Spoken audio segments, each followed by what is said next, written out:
Padre, gracias por este momento, esta etapa en nuestras vidas, esta temporada bella, Señor, culminando este año, terminando este tiempo especial, Señor, que tú nos has concedido. Se aproxima, Señor, el año entrante y cosas nuevas, y ciertamente tú estás, Señor, en dirección delante de todos, dirigiendo y enseñando y coordinando, y te alabamos y exaltamos en este día, Padre. Gracias, porque tú nos concedes estar delante de ti en esta mañana. Como tú nos bendices, como nos cuidas, no hay nada más especial que tú, Señor. Así que levantamos a ti una exaltación, a ti glorificamos en este día. Te damos gracias, Señor, por tu buena mano con todos nosotros. Ciertamente no hay nadie como tú, Señor. Y queremos en este día recibir de ti, oírte, al sentarnos a tu mesa, Señor, para recibir de ti, que tú, Señor, puedas hablar a cada corazón, a cada mente, Señor. Que seamos recipientes de tus bondades a través de tu santa palabra, la cual habla y sigue hablando a nuestros corazones. Así que bendícenos en esta mañana y guíanos. Te pedimos en el nombre de Cristo. Amén. Amén. Bueno, hermanos, tengo que comenzar en esta mañana diciendo que hay un gran peligro en hablar de la humildad. ¿Quién conoce de estas cosas sino nuestro Dios?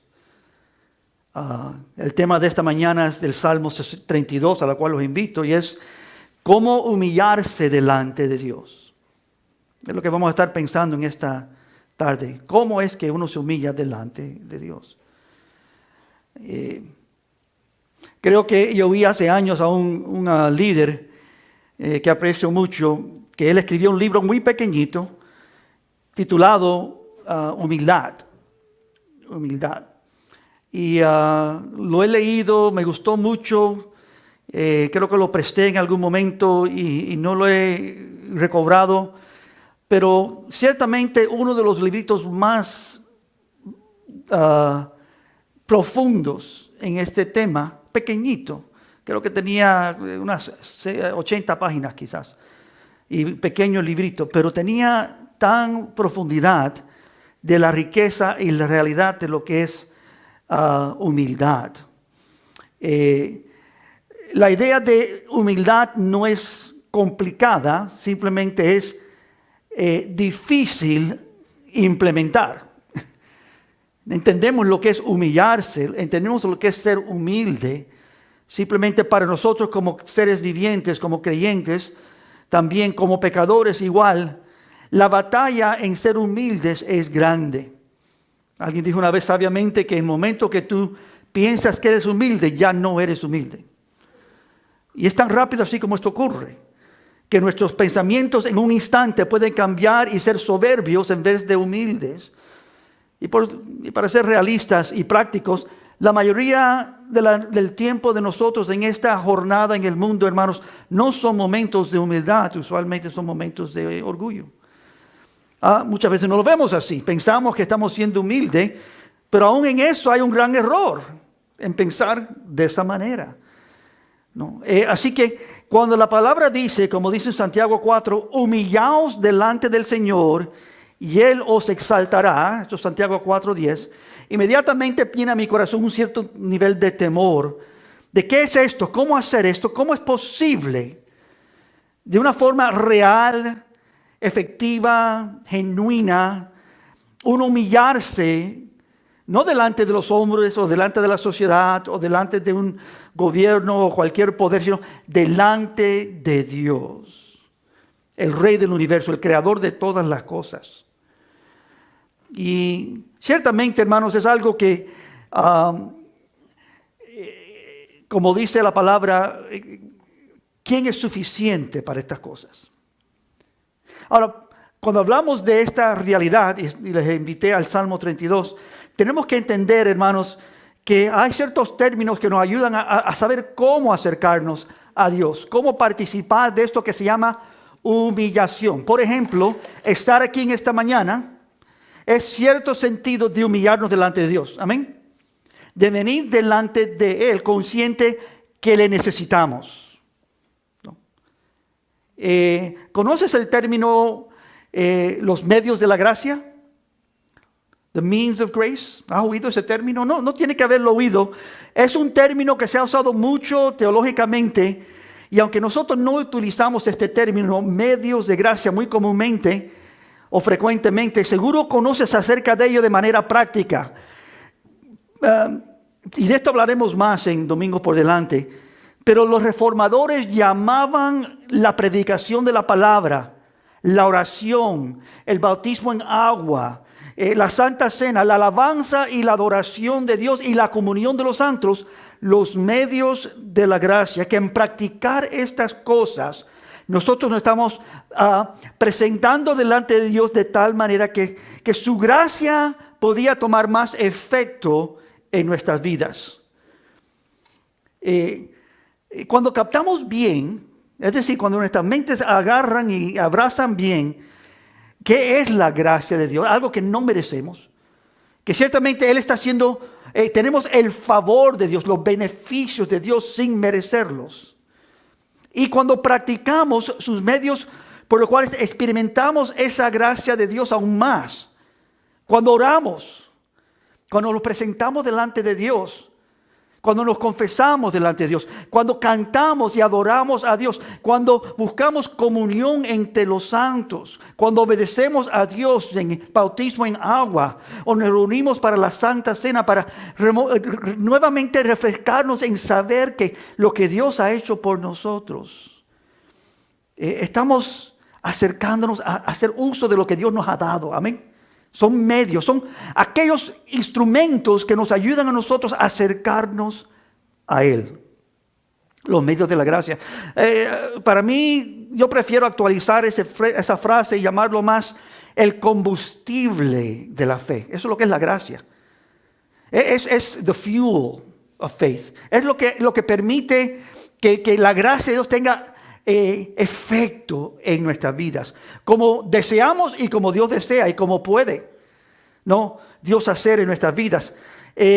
Tal gracia funciona, opera como el combustible de nuestra fe, crece nuestra fe, le da poder y potencia a nuestra fe, fortalece nuestra fe. ¿Quién necesita su fe desfortalecida? ¿No? Motiva nuestra fe, motiva y mueve nuestra obediencia en fe. Es más, nos hace instrumentos en sus manos por fe. Ser usado por Dios, hermanos, es un milagro y es solamente por gracia. Que Dios te use a ti, que me use a mí, que nosotros seamos instrumentos en sus manos. Eso no viene así por así, no es casual, no es accidental. Requiere que nosotros utilicemos los medios de la gracia y busquemos a Dios. Nos acerquemos a Dios. Recordemos a Dios, alabemos y adoremos a Dios. Busquemos comunión en la comunidad de creyentes, sirviendo los unos a los otros. ¿Y por qué es que lo llamamos medios de gracia? Porque es gracia que te impulsa, que te mueve, que te motiva a hacer el labor al cual has sido llamado.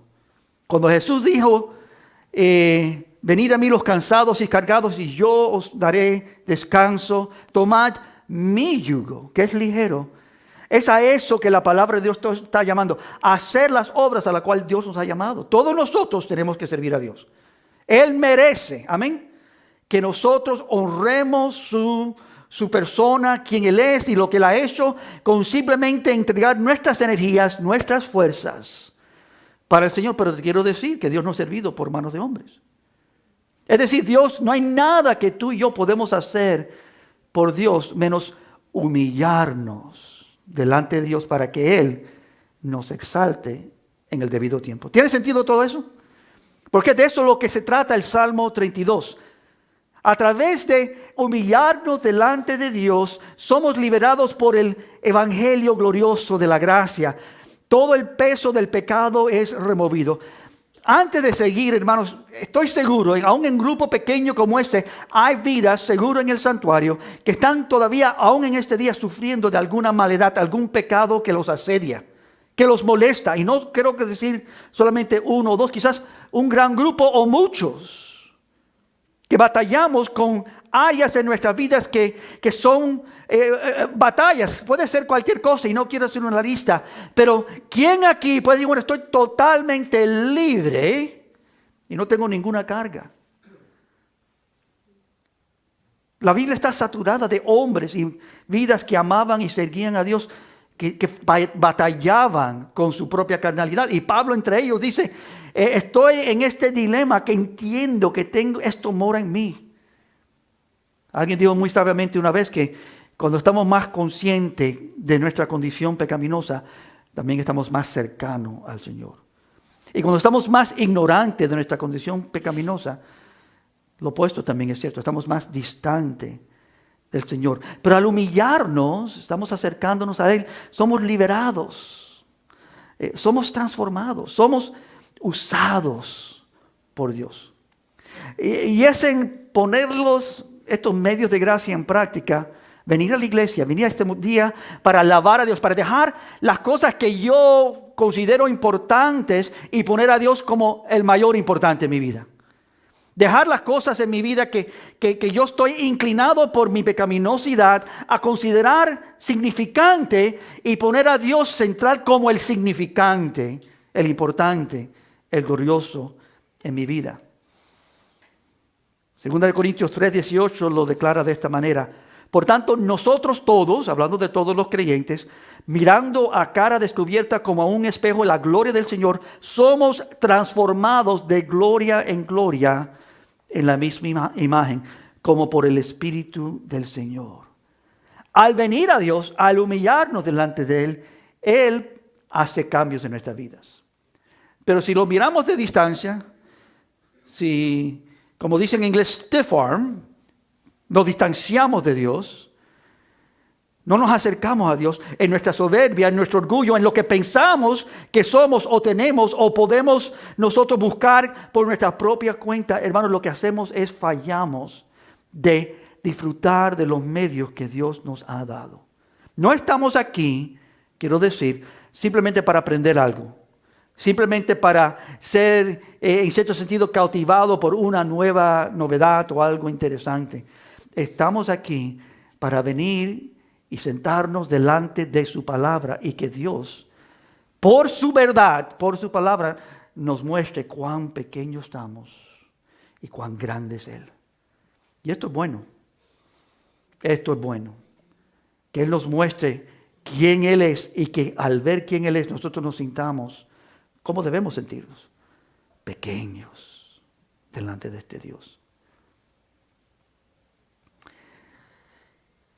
Y son los constantes medios de la gracia, es este combustible de la fe que nos transforma y nos dan la motivación constante para obedecer a Dios. Tú sabes que obedecer a Dios es glorioso, tiene su propio premio, ¿no? Hacer lo que Dios quiere, hermanos, es la razón que estamos aquí, hacer su voluntad. Vivimos en un mundo saturado de muchas direcciones y muchas jornadas en diferentes rumbos, deseos, inclinaciones. Cada uno tiene su propia meta y a saber cuál sea. Pero la meta de Dios es la única, hermanos, que se traerá a cabo al fin del día. Todas las otras cosas, aunque se logren, caerán como una sombra, como un humo. No tendrán efecto real en la eternidad. Pero la obra de Dios, lo que Él está haciendo y a lo que Él nos llama a hacer, eso tiene todo efecto eterno. Amén. Como dice la palabra, su palabra no regresa a Dios vacía, sino hace aquello por la cual Él la envió. Lo que Dios ha determinado hacer, Él lo va a lograr. Y nosotros como creyentes, al humillarnos, debemos descubrir que eso es un camino, un medio para venir delante de Dios a que su voluntad se empiece a efectuar en nuestras vidas. Esta tarde, al terminar aquí, algunos en un grupo están planeando, espero que tú, si quieres, puedas participar en ello, para entregar cobijas, chaquetas, comida a los más necesitados de nuestra ciudad. Hay vidas que no tienen techo, no tienen ni comida, no tienen ni ropa, están en las calles. Y poco importa por qué están ahí, lo que importa es que necesitan ayuda. Y nosotros, en lo poco que podamos hacer, queremos ser de beneficio a ellos. Y le doy gracias a las hermanas que han pensado en esto, lo han avanzado, y eso va a ser de gran beneficio para todos los que participan. Y no es la única oportunidad. Dios quiere que tengamos más oportunidades para hacer esto. Pero quiero decir, con mucha énfasis, si puedo hacerlo, ninguna de esas cosas naturales tienen efectos eternales. Si no es por la gracia de Dios operando en nuestras vidas, todo eso, y si hiciéramos mucho más, tendrá no solamente poco efecto, sino ningún efecto eterno. No tendrá efecto, no se alineará a la voluntad de Dios como Dios quiere. El único éxito esperado, hermanos, el cual Dios puede hacer, es que Dios de tal manera manifieste su gracia entre nuestras vidas. Amén.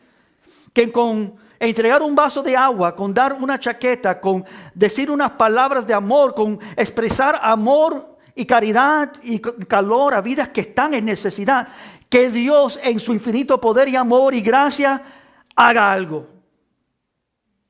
Porque fuera de eso, hermanos, ¿qué estamos haciendo?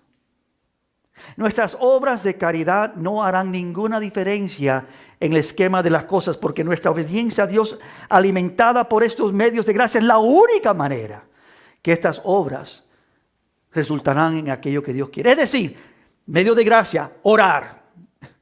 ¿De qué vale ir a hacer estas cosas si no buscamos la presencia de Dios que lo opere? Amén. Adorar. ¿De qué vale ir y hablar de Dios si aquí no primero nos humillamos y adoramos a Dios? Reconocemos su majestad, su poder, su dominio, su autoridad. La iglesia, este grupo de comunidad que Dios nos entrega estos medios de gracia, hermanos, es que nosotros podemos entender que es de Él, por Él y para Él todas las cosas. Él es el que opera aquí. Amén. Lo necesitamos a Él. Fuera de Él no estamos humillándonos, sino estamos exaltándonos nosotros mismos. Diciendo, yo puedo, yo sé, yo tengo la capacidad. Hagámoslo, amén. Pero hagámoslo. Y todas las otras cosas que debemos hacer con este sentido correcto de humildad. Esos medios de gracia que nos acercan y nos transforman y nos santifican y nos limpian y nos lavan y nos permiten andar como Dios quiere que andemos, honrándola, no por nuestra propia justicia, no por nuestras propias capacidades, sino obediencia que es producida por Él, amor que es producido por Él, que se vea Él en nuestras vidas en todo sentido, en todo momento. Y que al Dios sea visto, el mundo sea transformado. Y lo único que atrae a alguien a Cristo, hermanos, es la palabra de Dios, el Evangelio. ¿No? Y no solamente en palabras, pero en hechos también. Que podamos mostrar ese amor, esa caridad, esa ternura. No leyes, no ordenanzas, no obligaciones. Y el Salmo 32, regresando aquí con esa introducción, nos enseña exactamente esto. Nos enfoca en uno de estos medios de gracia, nos enfoca en los medios de oración y confesión, el cual conlleva a protección y dirección. Oigan bien, nos habla de oración y confesión, lo cual conlleva a protección de Dios y dirección de Dios. Así que vamos a leer juntos este pasaje, Salmo 32, identificando sus componentes esenciales, iniciales, y entonces descubrir cómo Dios trae libertad a nuestras vidas a través de oración y confesión. Salmo 32, voy a leer los versículos y entonces vamos a hablar de ellos un poquito. Salmo 32, bienaventurado aquel cuya transgresión ha sido perdonada y cubierta su pecado. Bienaventurado el hombre a quien Jehová no culpa de iniquidad y en cuyo espíritu no hay engaño. Mientras callé, se envanecieron mis huesos, en mí gemir todo el día. Porque de día y de noche se agravó sobre mí tu mano, y volvió mi verdor en sequedades de verano. Selah. Mi pecado te declararé, y no encubrí mi iniquidad. Te declaré y no encubrí mi iniquidad. Dije, confesaré mis transgresiones a Jehová, y tú perdonaste la maldad de mi pecado. Selah. Por esto orará, ¿está bien?, a ti todo santo en el tiempo en que puedas ser hallado. Ciertamente en la inundación de muchas aguas no llegarán estas a él. Tú eres mi refugio, me guardas de la angustia, con cántico de liberación me rodearás. Selah. Entonces cambia.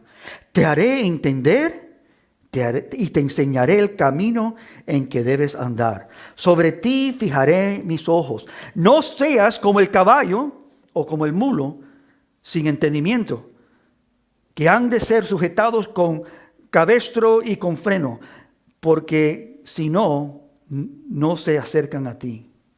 Muchos dolores habrán para el impío, mas el que espera en Jehová le rodea la misericordia.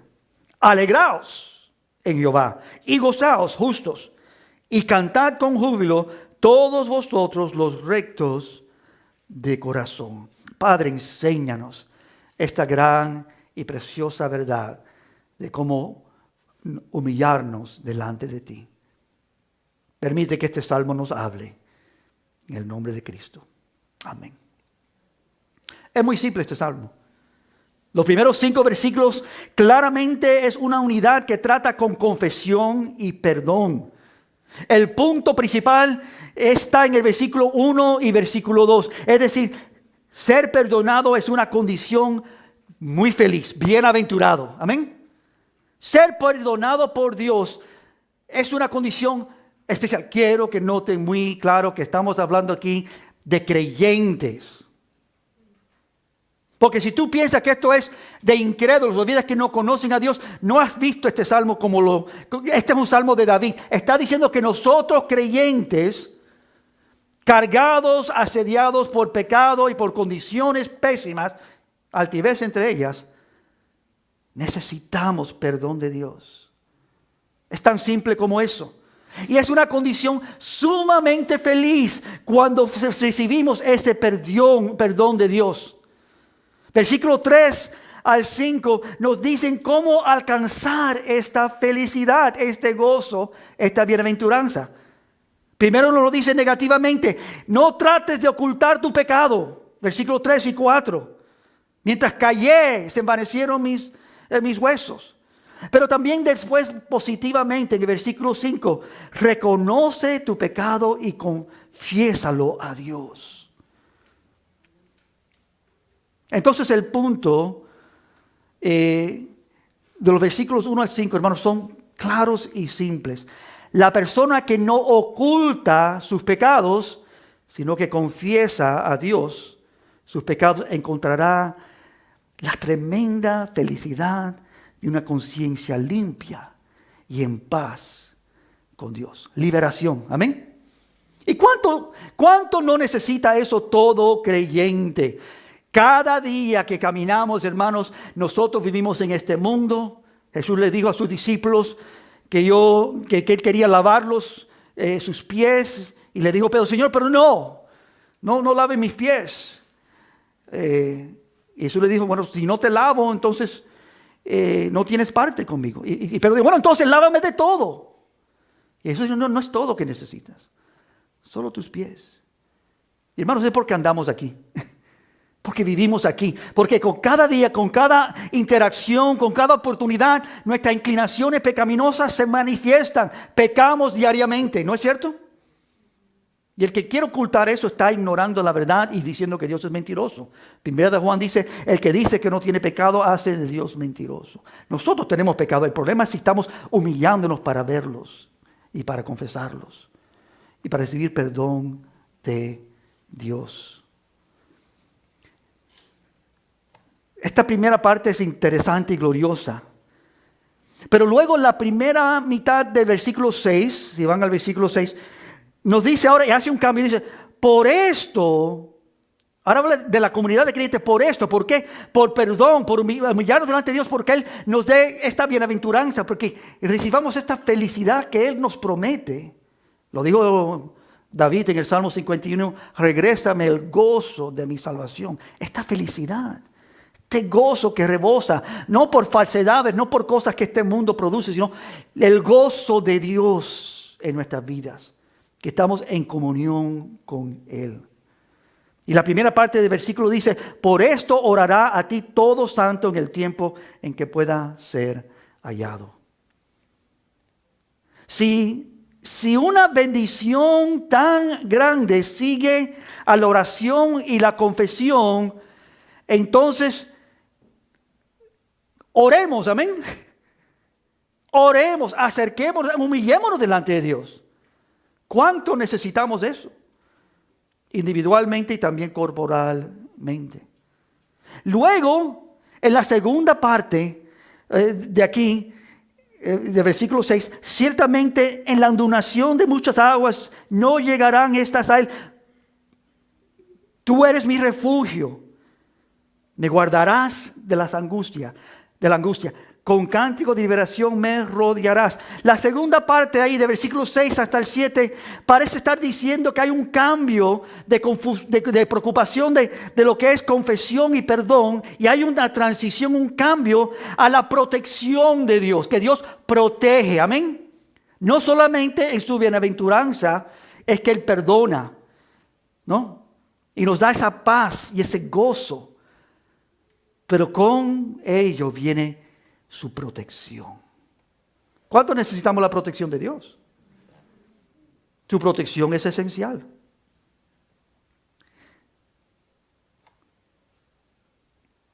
Y en cualquier desafío de la vida, sean problemas, sean no problemas por circunstancias que tenemos que enfrentar, que son desafiantes, cosas que no hemos hecho antes, que vamos a hacer y no sabemos cómo hacerlo bien, cómo hacer todo de una manera que es productivo y exitoso, cómo hablar y andar y vivir y ser vidas congruentes con lo que hemos creído, cómo andar de tal manera que Dios es honrado en nuestras vidas, que somos fieles a la palabra de Dios.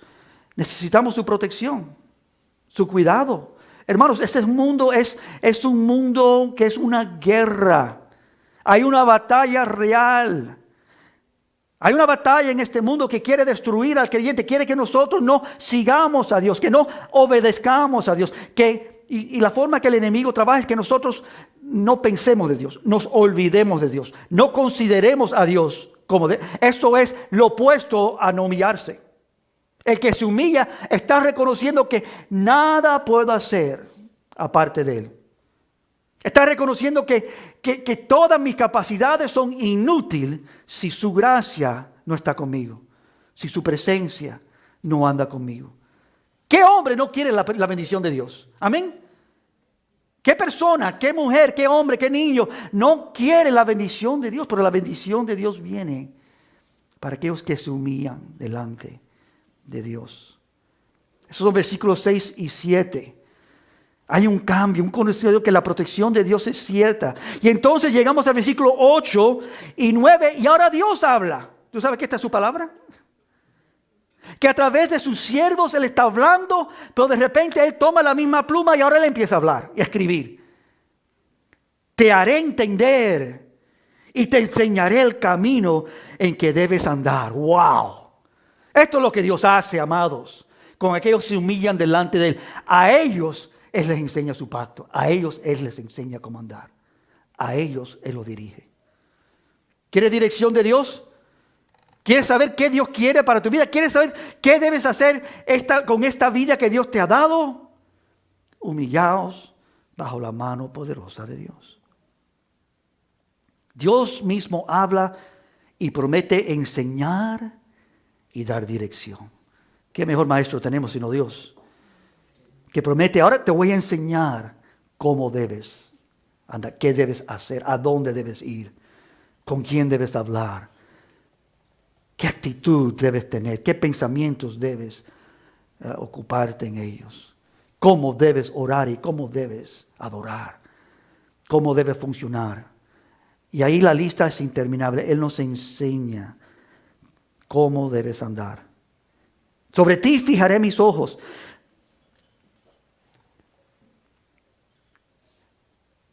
Y él termina en este salmo, versículos 10 y 11, básicamente diciendo, muchos dolores habrán para el impío, mas el que espera en Jehová le rodeará la misericordia. Me encanta como el salmista dice, y también yo creo que está en Eclesiastés, su misericordia es mejor que la vida. Cada vez que medito en eso, hermanos, no hay forma de meditar en eso y no sentirse humillado. Que aún todo lo que yo tengo, lo que yo aprecio, lo que atesoro, nada de eso es mejor que su misericordia. ¿De qué vale tener todo lo que tenemos si no tenemos la misericordia de Dios? Porque merecemos su destrucción, pero hemos por su gracia hallado su misericordia. Así que eso es en síntesis lo que estamos viendo aquí. Quiero verlo un poquitico más detallado, ¿bien? Para terminar. Primero, los primeros 5 versículos. Confesión y perdón. Bienaventurado aquel hombre cuya transgresión ha sido perdonada y cubierto su pecado. Bienaventurado el hombre en quien Jehová no culpa de iniquidad y cuyo espíritu no hay engaño. No es que no hay pecados.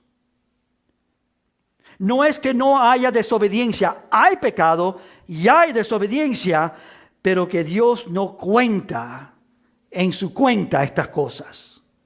Esto es increíble. No es que no tenemos pecado. No es que se borra el pecado como si no existiese. Tenemos pecado, pero Dios en su infinito amor, gracia y misericordia no cuenta, no nos inculpa por nuestros pecados. Nosotros algunas veces pensamos, yo quiero no tener pecado. ¿Tú sabes qué es lo mejor que no simplemente no tener pecado? Que Dios no te cuente tus pecados. Un día Él nos va a transformar, amén.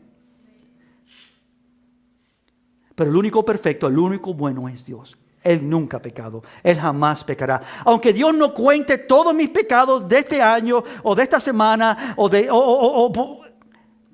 todavía hay más pecados por venir, ¿no es cierto?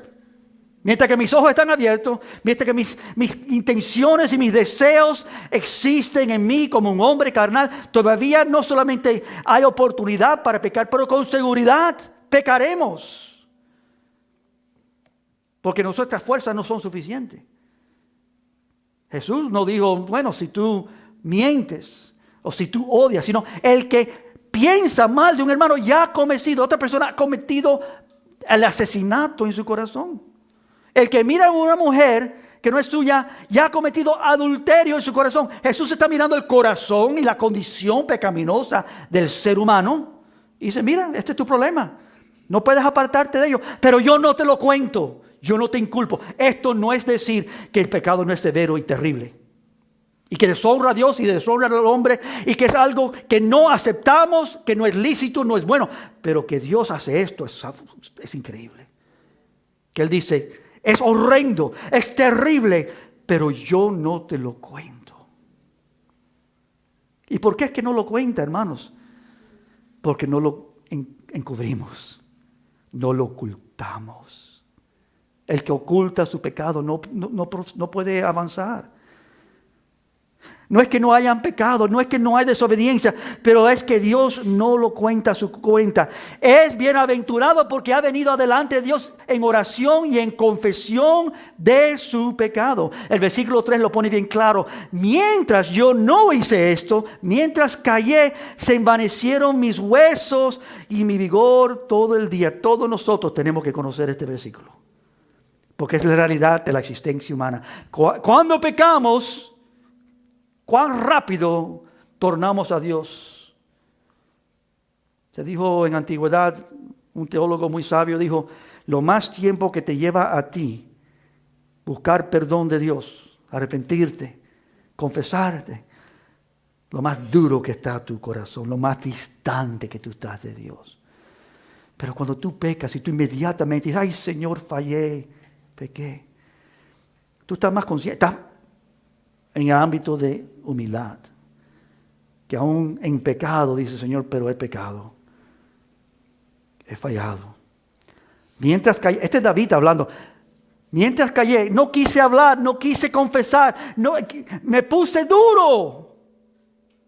Aunque todos miraban mi vida y pensaban que estaba bien, mi corazón estaba duro para con Dios. Y Dios sabe el corazón duro, amén. Él sabe la condición del hombre. Porque de día y de noche, versículo 4, se agravó sobre mí tu mano. Porque Dios sabe el corazón del hombre duro y Dios va a poner presión ahí. Dios no va a dejar a los que Él ama sin que sean disciplinados. Él va a tratar con nuestra vida. Él no quiere que vivamos así. Él nos cuida, amén. Él sabe nuestra necesidad. Se volvió mi verdor en sequedades de verano. Y ahí hay un cela, es meditar en esta realidad. Todo creyente conoce esto. De encontrarse en dureza de corazón. Y el pecado que nos asedia nos hace ciegos, nos hace ásperos, nos hace duros, nos hace irritantes, nos hace enojados, nos permite mostrar no amor sino odio, no caridad sino egocentrismo. Vivimos para nosotros, vivimos para sí, uno mismo y mostramos que no tenemos humildad.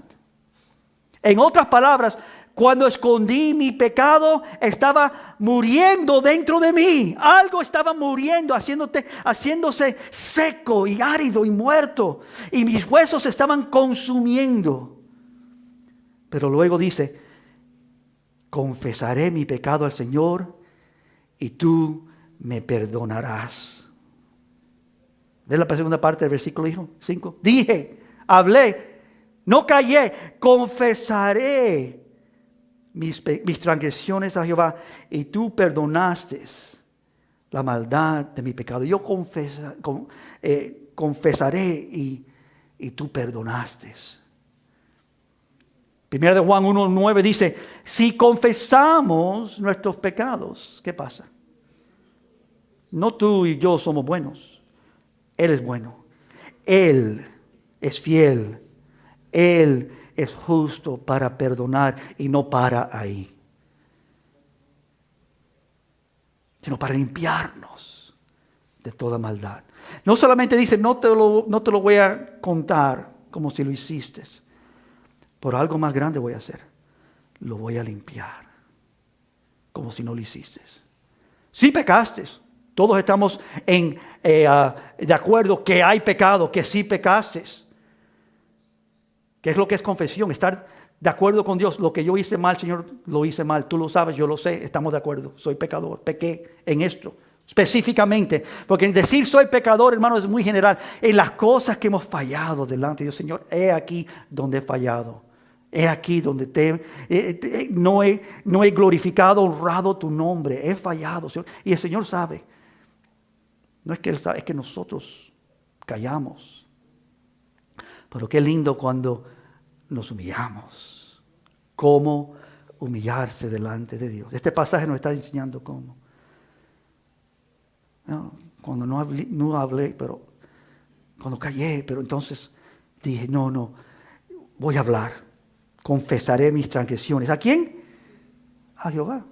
David también lo dice en el Salmo 51. Contra ti y solo ti he pecado, para que tú estés justo cuando tú hables, justificado cuando tú juzgas. Yo he fallado contra ti, oh Señor. Claro, debemos también confesar contra lo que hemos pecado. Por el primero y mayor contra cual pecamos es aquel que ha ordenado todas las cosas y nosotros transgresamos o somos transgresores de esas ordenanzas, leyes de nuestro Dios. Eso es lo primero. No solo esperamos perdón, pero también confiamos en ser limpiados de toda maldad e injusticia. Segundo, protección. Miren el versículo 6. Esa es la cosa más linda de este versículo. Por esto, ahora habla la congregación de los santos. Por esto, ¿por qué? Porque no ocultemos, sino confesemos a Dios. Por esto orará a ti todo santo en el templo, en el tiempo que pueda ser hallado. Ciertamente en la inundación de muchas aguas no llegarán estas a ti. Tú eres mi refugio. Me guardarás de la angustia. Y con cánticos de liberación me rodearás. La bienaventuranza del hombre perdonado en el versículo 1 y 2 que vimos consiste no solo de paz de conciencia y que Dios lava y remueve esa condición pecaminosa, esa inclinación, pero también la protección que Dios ahora le brinde en medio de dificultades y problemas. El hombre que ora, el hombre que confiesa su pecado a Dios es bendecido, no solo por lo que Dios no hace, que no nos cuenta nuestro pecado, es decir, no nos cuenta nuestra culpabilidad o nuestra iniquidad, pero también no solamente lo que no hace, pero lo que Él hace. Dios lo que hace es increíble, es decir, preserva, protege, nos cuida de problemas. ¿Tú sabes quién es cuidado y protegido de problemas? El que confía en Jehová. El que se humilla delante de Jehová. No el que trata más fuerte para no caer, sino el que dice, Señor, yo no puedo caer sin tus fuerzas, me humillo delante de ti. No el que quiere usar sus habilidades y capacidades para hacer grandes cosas, tiene dones, sino el que dice, Señor, he aquí, quiero ser un instrumento en tus manos. Mis dones no son nada si tú no eres el que toca este violín, si tú no eres aquel que tocas estas trompetas, si tú no eres aquel que haces a través de mí, nada va a ser de valor. El hombre que ora y confiesa su pecado está reconociendo su gran necesidad de Dios. Y es bendecido no solamente por lo que Dios no hace, pero también es bendecido por lo que Dios hace. Amén. Y lo que Dios hace es bueno, trae protección. Pero Dios no solamente no está en contra de nosotros, pero Dios está poderosamente a nuestro favor cuando nos humillamos delante de Él. Él está más cercano a aquellos que se humillan delante de Él. Entonces, la segunda mitad del versículo 6 y 7 funciona como un incentivo adicional para los que son piadosos. ¿No es? Por esto orará a ti todo santo en tiempo que pueda ser hallado. Aplicación, creyente, tú que dices que ama a Dios y sigues a Dios, ora. Por esto orará. ¿Por qué? Para que Dios traiga protección. No estoy pidiendo protección de Dios. Dios va a traer protección a los que se humillan delante de Él. Oye, Señor, tú eres todo. No hay nadie fuera de ti. No hay más grande Dios como tú. ¿A quién tengo yo en los cielos sino a ti? Y fuera de ti, ¿qué hay en este mundo para mí? Las cosas bellas y hermosas de este mundo, aquí estamos. Todo se está secando. Cayeron todas las hojas. Un día eso va a pasar con toda la eternidad. Con toda la creación. Y todas las cosas creadas van a ser quemadas, van a ser desolvidas, van a desaparecer. Dios va a crear nuevos cielos y nueva tierra. Este mundo no va a subsistir. Y este cuerpo también va a regresar al polvo. El tuyo también. El más vigoroso, el más fuerte, el más débil, poco importa. El que es más joven o el que es más de edad, poco importa. Todos nosotros no somos Dios. Todos nosotros somos débiles. Por esto orará el santo en el tiempo adecuado, en el tiempo en que puedas ser hallado. Y ciertamente la inundación y los problemas y dificultades estarán ahí, pero no nos tocarán. ¿Y por qué? ¿Porque somos creyentes? No. Porque somos creyentes que nos hemos humillado delante de Dios. Yo he visto a muchos creyentes, muchas vidas que aman a Dios y siguen a Dios y obedecen a Dios, pero que viven muy frustrados porque no están humillándose delante de Dios. Cuando yo veo a una persona que no está obedeciendo a Dios, ya sé la razón, es porque hay algo más importante que Dios en sus vidas. Es tan real como eso. Lo que significa que no hay humildad, humillación delante de Dios, sino algún sentido de altivez en su corazón. Y todo esto, hermanos, es precioso, pero lo más precioso de todo esto es cuando Dios habla. Hasta ahora Dios ha hablado a través de su vehículo, su instrumento, David. Y un buen instrumento que es. Pero ahora Dios dice, mira, David, ni a ti te necesito para esto. Yo voy a hablar. Versículo 8. ¿Y qué hace Dios? En el versículo Dios toma la pluma en su propia mano, por así decirlo, y promete no solamente protección. Amado, amada Dios, no solamente protección, sino ahora instrucción consejo y dirección. ¿Y quién no necesita esto?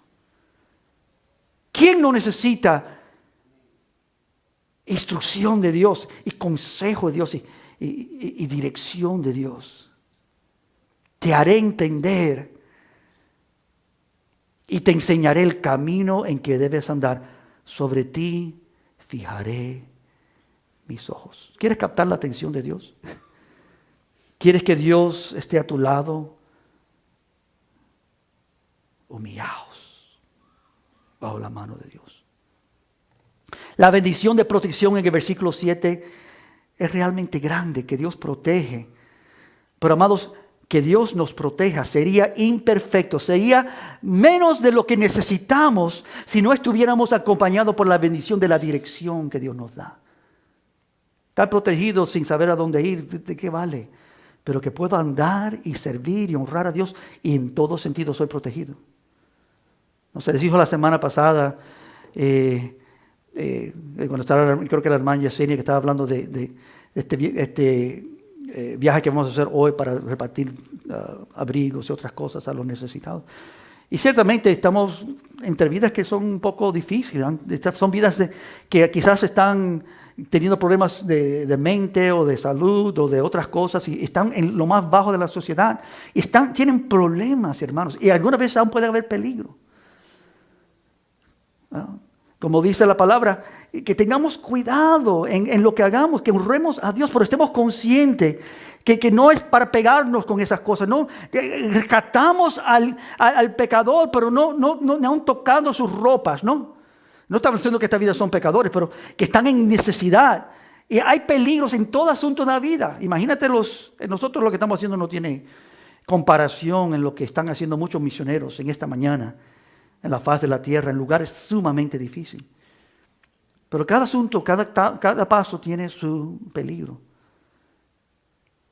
¿De qué nos serviría si nos protege Dios de destrucción, pero no nos dirige en el camino que debemos tomar? Protección con dirección, cuidado, con consejo. Esa es la felicidad, la feliz condición de los que oran a Dios y reciben perdón de sus pecados. Dios enseña y dirige. Dios hace una obra. Entonces, hermanos, esto es muy simple. Todos los piadosos deben orar a Dios en el momento que pueda Él ser hallado. Y como incentivo, David da promesas. Dios perdona, Dios protege, Dios da dirección. Hasta ahora, en el versículo 6, vemos el primer imperativo, el mandato de orar. Pero ahora aquí vemos el segundo en el versículo 9. Oigan bien, porque esto quizás es lo más importante de todo el sermón. No seas como el caballo o como el mulo. Y eso no es un insulto. Es un mandato de Dios. Es decir, en el versículo 9, y la primera vez que vemos esta realidad es que somos realmente ordenados a ver nuestra condición y nuestro corazón y que somos duros. Es la razón que no venimos, que no nos humillamos. Es la razón que Él se callaba y no hablaba. Y Dios nos enseña, no seas así. Como aquellos que necesitan ser sujetados con cabestro y con freno. Uno lo dice positivamente, lo que debes hacer, orar, confesar. Pero aquí vemos la forma negativa de decir lo mismo. No, lo que no debes hacer, no seas como el caballo, como el mulo, sin entendimiento. ¿Cuánto necesitamos de entendimiento? Amén. Por eso venimos a la palabra de Dios, ¿no? Que ilumina, que nos enseña. Somos burros. No tenemos entendimiento. Somos como la mula. No sé si la intención aquí no es insultar a nadie. No quiero que te sientas mal. Esta es la palabra de Dios. Dios dice, mira la condición. Si pudiera yo remover el velo que no te permite ver, esto es lo que vas a ver. Y dice, no seas así. No seas así. no seas. No, si yo empiezo a imaginar un poquitico lo que es, yo no he estado entre animales mucho, pero una mula, y he visto como ellas se ponen bien duras y tú tienes que agarrarle y no quiere moverse. Tienes que forzarla para que procedan. El caballo mismo, tú tienes que ponerle ¿cómo se llama? Ese freno para controlarlo, porque el caballo quiere hacer como él quiere. Y la palabra no está diciendo, ponte tú ese freno, ese caballo. No, está diciendo, no seas como estos animales que no tienen entendimiento. Imagínate por un momento la actitud a la cual apunta esto en este salmo. De todos los animales, el caballo y el mulo requieren, los únicos, aparentemente que requieren este bozal, este bocado, este brinda, porque no responden a ese tipo de dirección de Dios. Son duros, tienen que ser forzados. Y Dios dice, no seas así, no seas como estos. La manera de no ser una mula o un caballo es humillarnos. Acercarnos a Dios en oración, confesar nuestros pecados y aceptar la dirección de Dios hacia el granero de su protección. Él nos dirige, Él nos guía, amén. Él sabe cómo proveer para nosotros. Él da protección, Él da instrucción, Él da dirección. Lo cual termina ahora el Salmo en versículos 10 y 11, que es como un resumen. Un breve repaso de la verdad y un último llamado a ser como los bienaventurados. Dice, muchos dolores habrán para el impío. Eso es otro grupo. Quizás ahí se encuentra la mula y el caballo. Mas el que espera en Jehová les rodea de misericordia. La misericordia es mejor que la vida. Alegraos en Jehová. Esta es la segunda parte, el llamado a los bienaventurados. Alegraos en Jehová y gozaos justos y cantad con júbilo todos vosotros los rectos de corazón. ¿Cómo es que somos rectos de corazón? Y esto es muy importante reconocer, hermanos, porque es aquel que es de duro corazón, es aquel que no es recto de corazón, que está viviendo en esa condición que vemos, que no quiere hablar. Miren el versículo 1 y 2 nuevamente, antes de llegar a la conclusión. Bienaventurado el hombre a quien Jehová no inculpa iniquidad. Entendemos, no oculta su pecado, pero mira lo segundo. Y cuyo espíritu no hay engaño. ¿Cuál es ese engaño a cual se refiere aquí el salmista? Está hablando de ese engaño donde el hombre está engañado a sí mismo y cree que puede mentirle a Dios o engañar a Dios. O vivir como si no está en pecado, como si no tiene una condición por la cual debe humillarse, como si está bien, como si yo no tengo problema. Yo vine a la iglesia y salgo como entré, no tengo ninguna necesidad porque me veo bastante bien. Y Dios dice, no seas así, mira tu condición verdadera. No es que venir a la iglesia para caernos y manifestar que estamos atribulados y que estamos humillándonos delante de Dios, sino en tu corazón. ¿Dónde está tu corazón? No delante de los hombres, delante de Dios. El título del mensaje es ¿cómo humillarse delante de Dios? También podemos hacerlo como una pregunta, ¿cómo humillarnos delante de Dios? Y creo que quizás el pasaje más claro en toda la Escritura que atiende esto y nos da una ordenanza clara de cómo hacerlo es 1 de Pedro 5. Quiero que vayan ahí para terminar. 1 de Pedro 5, versículos 6 y 7. Ya vimos en el principio Santiago 4 que dice, humillaos delante del Señor y Él os exaltará. Muy bien, Señor, pero ¿cómo hacer esto? ¿Cómo? Aquí el Salmo 32 nos ha enseñado mucho de cómo esto se hace. Pero ahora, en forma directa, 1 de Pedro, y sabe que Pedro sabía un poco de esto. Porque Pedro se exaltó, se enalteció. Dijo, Señor, yo jamás, aunque otros te abandonen, yo jamás te abandonaré. Y él fue humillado.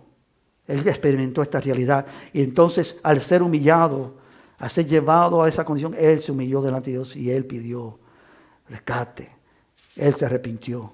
Él confesó. 1 de Pedro 5, versículos 6 y 7. Humillaos pues bajo la poderosa mano de Dios, para que Él los exalte cuando fuere tiempo. Eso ya lo entendimos, aún mismo de Santiago. Pero ¿cómo se hace? Viene en el versículo 7. ¿Cómo nos humillamos? Es la pregunta del día. Echando toda vuestra ansiedad sobre Él, porque Él tiene cuidado de vosotros. ¿Tú sabes una de las razones principales por la cual vivimos algunas veces en pecado, o andamos en pecado, o escondemos nuestro pecado, o no queremos enfrentar nuestro pecado, o no queremos confesar nuestro pecado, no queremos venir delante de Dios y humillarnos delante de Él? Porque estamos cargando todas estas ansiedades. ¿Qué va a pasar? ¿Qué va a decir? ¿Qué ocurrirá? ¿No es cierto? Tenemos más temor de los hombres que de Dios mismo. Y aquí nos dice cómo. Echa esas cargas delante de Dios. Todas tus cargas. Tienes temor por los errores que has hecho y cómo resultará en tu vida, que no hiciste lo que Dios quería que tú hicieras cuando eras joven, cuando adulto o el año pasado, y que ves que eso te está encajonando y llevando errores y problemas y dificultades, y miras tu vida y dices, pero soy un fracaso, soy una lista de errores y pecados y faltas. Y ansiedad se montona sobre ansiedad y no hay gozo, no hay esperanza. Pero ¿cómo humillarnos? Aquí nos dice la clave, echando toda vuestra ansiedad sobre Él. Él quiere cargar. Venid a mí todos que están cargados, trabajados, y yo os daré descanso. Toda vuestra ansiedad, echadla sobre Él. Y nos dice por qué. Porque Él tiene cuidado de vosotros. Es decir, Él es el que carga eso. Él lo toma. Tú no tienes que tomarlo. No solamente el que lo toma, Él ya lo tomó. Él ya en la cruz del Calvario cargó por ti y por mí todos nuestros pecados. Todos los temores de nuestros pecados. Toda la ansiedad de a donde eso nos llevaría. Toda la destrucción Él la recibió sobre sus propios hombros. Así que ¿cómo humillarse delante de Dios? Echando toda vuestra ansiedad sobre Él. La ansiedad en la vida del creyente viene a causa de la falta de confiar en Dios. La falta de confiar nos lleva a vivir en desorden y en pecados. Y comenzamos a sufrir las consecuencias de pecar y no buscar a Dios para confesar y ser perdonados y ser bendecidos por Dios. Es tan simple como eso. Esta ansiedad que sentimos viene porque podemos ver nuestros errores, nuestros fallos, nuestras faltas, de hacer lo que debíamos haber hecho y no lo hicimos, y ver cómo resulta de manera no deseada. Pero Dios todavía es Dios. Dios todavía es poderoso. Ir a Él es nuestra única solución. Y es una invitación a humillarse con la promesa que Él os exaltará cuando fuere tiempo. ¿Por qué? Porque Él tiene cuidado de vosotros. 1 de Pedro 5. El que verdaderamente puede cuidar de tu vida no eres tú, es Él. ¿Cómo nos humillamos delante de Dios? El salmista lo pone bien claro. Cuando Él es Señor, el que nos alegra, hermanos, nos encontramos acudiendo a Él con gran frecuencia en oración, buscando que Él nos llene, que Él nos dé este placer, esta bondad. Así que alegrarnos en el Señor es motivo de la oración también. Señor, haz esto en mi vida. Trae gozo, regresa el gozo de mi salvación. Pero también cuando oramos a Él, hermanos, y descubrimos que en su comunión la dureza de mi corazón es removida, y la dulzura del perdón es recibido, y la protección y la dirección y la instrucción del Señor viene a mi vida. Entonces el deleite que sentimos en Él, hermanos, es mucho más de lo que pensábamos y va en aumento y le buscamos más. En otras palabras, estar alegres en el Señor es un efecto de nuestra oración a Él. Humillaos delante de Dios. ¿Cómo humillarnos delante de Él? Vamos a levantarlo, amén. ¿Se pueden ponerse de pie conmigo? Vamos a levantar su nombre. Padre, gracias por lo que tú tienes planeado para nosotros, cada uno de nosotros. No se traerá a cabo, Señor, si nosotros no te buscamos primero. Este es uno de los medios de la gracia, oración y confesión. Estamos mirando esto, Señor, consciente que hay mucho más a lo cual tú nos llamas, a través de estos medios, de este combustible de la fe, como tú, Señor, motivas y fortaleces nuestra fe y la haces funcionar. y nos das, Señor, nos avivas y nos fortaleces, nos diriges y nos enseñas y nos usas para tu gloria. Y nos llenas de gozo y alegría, Señor, en tu presencia. Y te buscamos más. Y tú haces aún más en nuestras vidas. Tú nos exaltas debido tiempo. Tú haces lo que tú quieres hacer a través de nuestras vidas. Y nos das a nosotros, Señor, mérito en haber hecho algo que tú lo hiciste. Y nos das gozo en ver lo que tú has hecho. Y poder decir gracias, Señor, porque pude funcionar en alguna parte. Fui un instrumento en tus manos que tú usaste. Y qué gozo en ser usado por Dios, de ser útil en sus manos. A ti sea toda la gloria y la honra en este día, Padre. Gracias, porque tú nos llamas a humillarnos delante de Dios y nos enseñas cómo. Bendice esta congregación de santos, aquí la culminación de años, Señor, que tú estés fortaleciendo nuestra fe, guiándonos.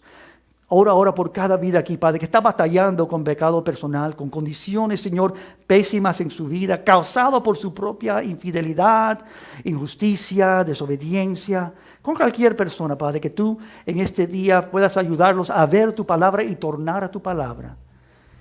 Y responder a ella, tornando a ti. No callando, sino confesando a ti, Señor, su condición. Que tú traigas libertad, que tú traigas gozo, que tú restaures, que tú enderezas, Señor, que tú enseñes y des dirección, que tú produzcas gran gozo. Por esto orarán los santos en el momento apropiado y adecuado, en cual puede ser hallado. Que tú, Señor, operes esto en cada una de nuestras vidas y que como iglesia, como individuos, como esta comunidad de santos, te honremos, no solamente en nuestras acciones, pero en nuestro corazón. Que los dichos de mi boca y la meditación de mi corazón sean gratos delante de ti, oh Señor. Amén.